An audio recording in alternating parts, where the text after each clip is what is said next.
Audio Jungle.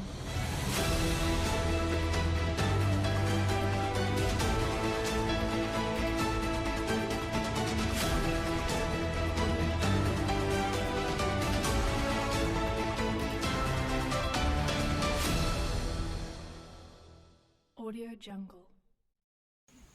Selamat malam pemirsa, kembali bersama saya Liza Ramadhani dalam Wicked Liza News yang akan menemani Anda tentunya dalam beberapa menit ke depan. Pada kesempatan kali ini kita akan membahas pertemuan ketiga mata kuliah teknik reportase dan investigasi berita yang telah dilaksanakan pada Rabu 25 September 2024.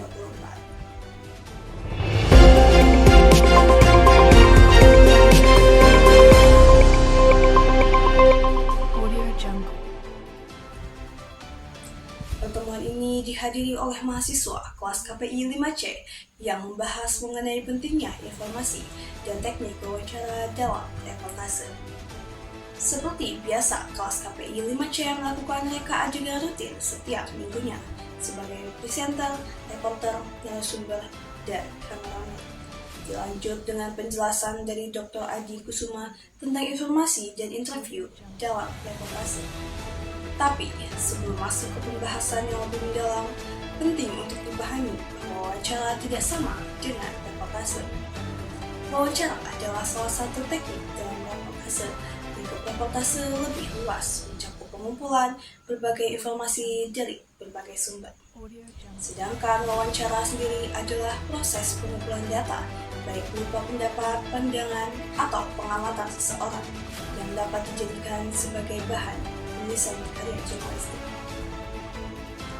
Dari wawancara ini, sebuah berita dapat dilaporkan kepada masyarakat. Intinya adalah wawancara merupakan bagian dari reportase. Namun, dalam proses reportase, reporter tidak hanya bertugas melakukan wawancara. Kontributor lain seperti kameramen juga berperan sebagai reporter karena mereka ikut mengumpulkan data. Berikut adalah 3 hal yang harus dilakukan sebelum wawancara. Yang pertama, persiapkan diri sendiri. Yang kedua, narasumber. Berikut adalah 3 hal yang harus dilakukan sebelum melakukan wawancara. Yang pertama adalah persiapkan diri.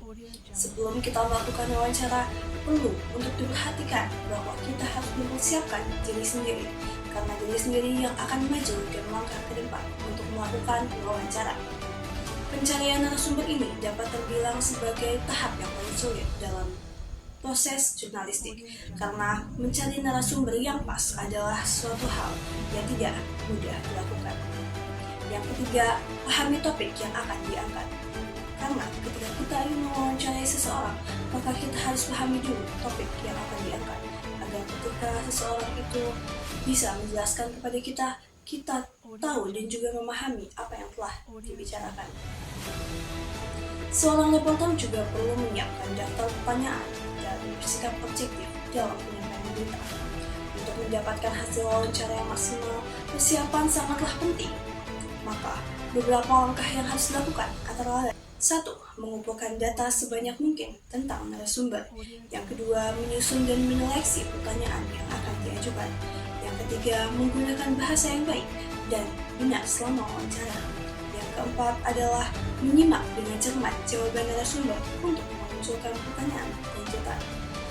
Ada pula beberapa halangan yang kerap dihadapi jurnalis pemula saat melakukan wawancara, seperti rasa takut atau khawatir menyinggung narasumber. Namun, wawancara adalah sebuah proses yang memerlukan penafsiran dan penyesuaian terus-menerus. Maka, cara terbaik untuk belajar adalah dengan praktik langsung di lapangan. Maka dari itu, wawancara memiliki jenis-jenis umum yang biasanya dilakukan. Yang pertama adalah wawancara tertutup. Wawancara ini hanya boleh dihadiri oleh beberapa pihak tertentu. Yang kedua adalah wawancara terbuka. Wawancara ini dapat diakses oleh umum. Yang ketiga adalah wawancara konferensi. Wawancara ini adalah wawancara yang waktunya sudah ditentukan dan respon publiknya besar. Yang keempat adalah wawancara kelompok. Wawancara ini adalah wawancara yang dilakukan terhadap sekelompok orang. Yang kelima adalah wawancara individual. Wawancara ini adalah wawancara yang dilakukan terhadap satu narasumber saja. Yang keenam adalah wawancara terpimpin. Wawancara ini adalah wawancara yang dilakukan kepada seorang pemimpin dalam suatu institusi. Dan yang terakhir adalah wawancara bebas. Wawancara ini bersifat fleksibel, namun tetap mengikuti kode etik jurnalistik. Terlepas dari jenis-jenis wawancara, wawancara juga memiliki beberapa bentuk, seperti wawancara personal adalah untuk mengenal pribadi seseorang. Yang kedua adalah wawancara berita. Wawancara ini adalah wawancara yang berkaitan dengan suatu peristiwa. Yang selanjutnya adalah wawancara jalanan. Wawancara ini adalah wawancara untuk mengumpulkan pendapat orang-orang awam. Yang selanjutnya adalah wawancara telepon. Wawancara ini juga dilakukan via telepon karena situasi mulai mendesak. Wawancara selanjutnya adalah wawancara tertulis. Wawancara tertulis ini biasanya dilakukan saat wawancara langsung tidak memungkinkan. Yang terakhir adalah wawancara kelompok. Wawancara ini adalah untuk mengumpulkan opini dari sekelompok orang. Terakhir, dalam dunia jurnalistik, reportase adalah proses peliputan, pengumpulan dan pelaporan berbagai fakta, serta informasi dari berbagai sumber. Reportase ini kemudian disampaikan melalui media cetak maupun elektronik. Reporter dalam reportase dibagi menjadi dua, yaitu reporter lapangan, yaitu yang melakukan langsung di lokasi, dan juga reporter televisi yang menyampaikan informasi dari studio. Audio Jungle. Baik pemirsa, itu tadi berita yang dapat saya sampaikan pada malam ini. Saya Aliza Ramadhani dan kru yang bertugas mengucapkan terima kasih atas perhatiannya. Tetaplah waspada dan ikuti terus perkembangan berita terkini hanya di Breaking Design News. Selamat malam dan sampai jumpa.